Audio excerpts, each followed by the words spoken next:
Welcome to the deep dive. Today, we're tackling something you flagged that's definitely making some noise, the Speed Carnivore diet.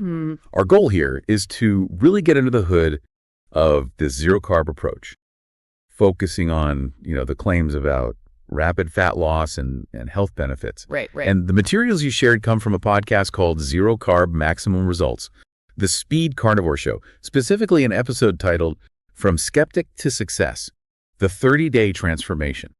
Yeah, it's a strategy that, it certainly grabs your attention. Very different from most of the nutritional advice we usually hear. Totally. My first reaction, and maybe yours too, was like, really? No vegetables at all? That just feels so counterintuitive. Absolutely. It goes against a lot of the eat your greens messaging. But, okay, for this deep dive, we're putting skepticism aside temporarily, just to understand what they're saying based on this source. Yeah. So let's jump in. What are the core tenets? What's the foundation of Speed Carnivore, according to them? Okay, so the absolute core principle, the non-negotiable, is zero carbohydrates. Total elimination. Zero. Which means the diet is built entirely around animal products. Meat, poultry, fish, eggs, and importantly, animal fats. They do mention heavy cream being allowed, especially during the transition phase. Oh, okay. And they're very clear, this isn't just keto. Ketogenic diets are low carb, but usually allow some. This is, zero. Absolute zero. Right, that distinction is key. Zero means zero. Now, they also bring in OMAD, 1 meal a day. How does that work? Is it every day? No, not every day. The source suggests using OMAD strategically, maybe twice a week, specifically to enhance fat burning. Enhance it how? Well, the idea they present is that combining these fasting periods with the zero-carb baseline triggers what they call a full-on metabolic shift. Metabolic shift? Yeah, essentially, by restricting intake significantly for a day, then having that zero-carb meal, the body theoretically gets even better at using its own fat for fuel because there's just no glucose readily available. Interesting tactical approach. Yeah. And something else that really stood out was the claim about not needing to count calories or macros. That's unusual for a diet plan. It really is. It's a major departure. The focus isn't on meticulous tracking, but rather on the body's hormonal response, specifically to the lack of carbs. Right, the insulin connection. Exactly. The theory is eliminate carbs, you keep insulin levels consistently low. And since insulin signals energy storage, low insulin potentially means more consistent fat burning. So according to this source, the body kind of self-regulates energy intake, making all that detailed counting unnecessary, at least for getting those initial results. That sets the stage. Now, the podcast episode highlights a specific transformation story, Sarah. Let's talk about her. Who was she before starting this? Sarah's presented as, a relatable figure, a 42-year-old mom of 3, described as being pre-diabetic and just feeling exhausted all the time. Okay. And crucially, someone who had apparently tried numerous diets before without finding something that stuck or worked long-term. And the results they claim for her after just 30 days are pretty dramatic. They are. The source states she lost 24 pounds in that month. 24 pounds, wow.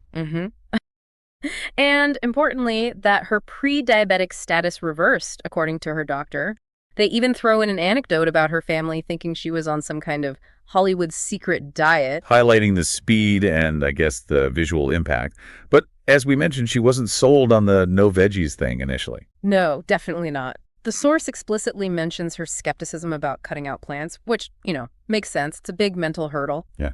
But they say after about a week, that initial adjustment period, she felt this significant surge in energy. And that was apparently her aha moment. The energy boost kind of convinced her. That's the narrative presented. That feeling better trumped her initial concerns about missing vegetables. Okay, so we've got the claims of weight loss, reversed prediabetes, more energy. Let's dig into the why a bit more, as explained by the source. What's the mechanism they propose? Well, it really circles back to insulin. By cutting carbs completely, the idea is you get this deep, sustained drop in insulin. Deeper than just low carb or keto, they argue. That's the argument, yeah. That even small amounts of carbs in keto might cause little insulin bumps, hindering that continuous fat-burning state they're aiming for. Low, stable insulin is key to unlocking fat stores, according to them. Okay, that makes hormonal sense, at least in theory. Yeah. But they also brought up plant compounds, right? Something about Dr. Gundry? Yes, exactly. They reference Dr. Stephen Gundry's research, focusing specifically on compounds like lectins and phytates found in many plants. Lectins and phytates, okay. The argument presented in the Speed and Carnivore source is that these compounds can potentially irritate the gut and cause inflammation for some people.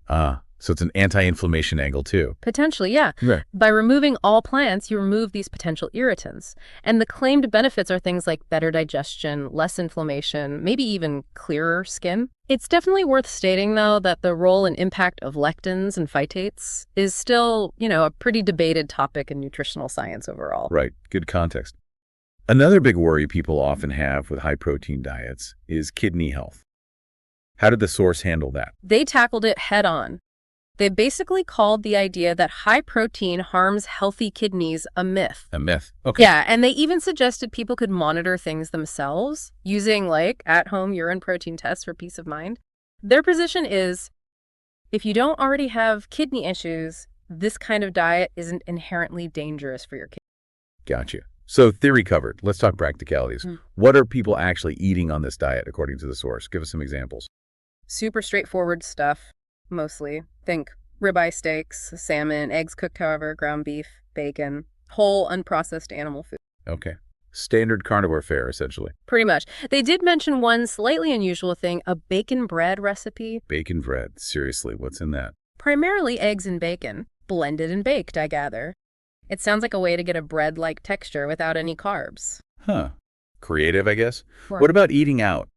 Social situations. That can be tricky on restrictive diets. Their advice was very direct. Order meat, skip the sides. Just like that? Yeah, basically.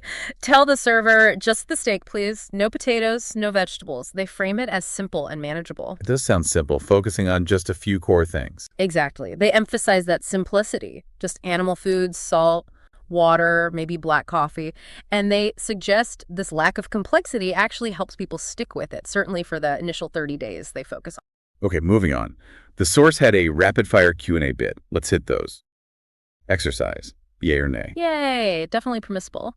But they advise listening to your body, especially that first week. Energy might fluctuate as you adapt, so adjust workout intensity as needed. Makes sense. Next. Fiber, the elephant in the room for a no-plant diet. What's their take? Their position is that the body adapts. They actually claim many people find their digestion improves, less bloating, less gas. Improves. Without fiber. That's the claim. They suggest the need for fiber bulk might not be universal. Again, this is definitely an area where their view differs sharply from conventional advice. Understood. And last one, sustainability. Can people do this long-term?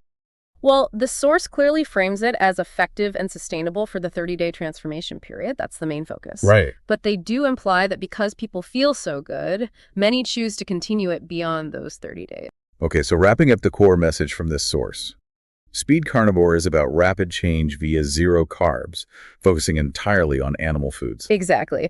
Driving a significant metabolic shift for fat loss, improved biomarkers, like in Sarah's case, and increased energy, supposedly without needing to count anything. And if listeners are curious, want to check out the program mentioned in the source?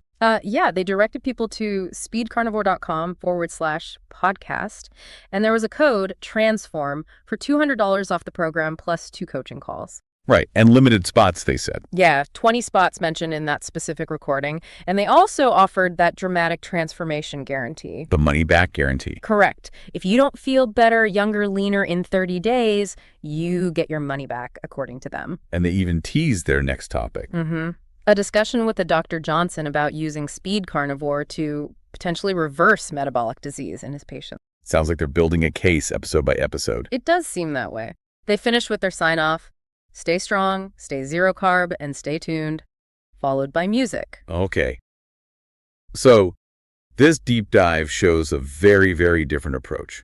Complete elimination of a food group for purported rapid results. Which leaves us with a final thought to chew on. Even if rapid results are seen, what are the potential trade-offs? What might be the longer-term implications, positive or negative, of cutting out all plant foods entirely from your diet?